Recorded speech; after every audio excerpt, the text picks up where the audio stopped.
Maine is one step closer to joining the growing list of states that have a data privacy law on the books.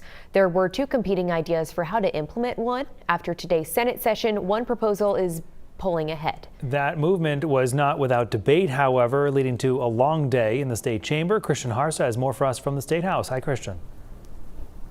Hi, Brian and Bailey. Today's debate was broken into two main parts. The first being whether or not to align with the House in passing LD 1822. The other was whether or not to amend that bill.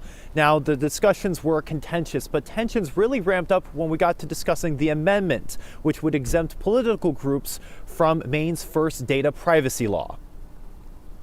There were many House members on the Senate floor today as they waited to see how the upper chamber would vote. The law would limit data trackers, making it more difficult to track and sell information about things like your religion, sexual orientation, and health. The bill also creates strong protections against using data about minors. Civil rights groups champion the potential new privacy protections, while business advocates warn it could hurt small and local businesses.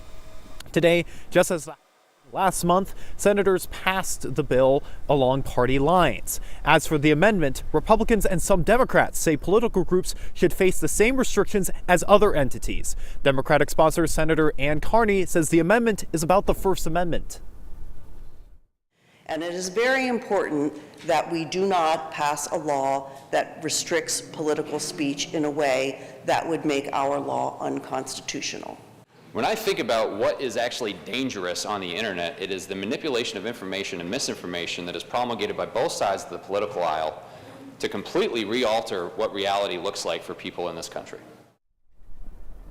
Now, the final vote came to 18-4 and 16 against, with two Democratic senators, Senator Joe Baldacci and Craig Hickman, siding with Republicans and Independent Senator Rick Bennett. Now, this bill will go back to the House, where representatives will decide whether this amended version should pass. In Augusta, Christian Harsa, News Center, Maine.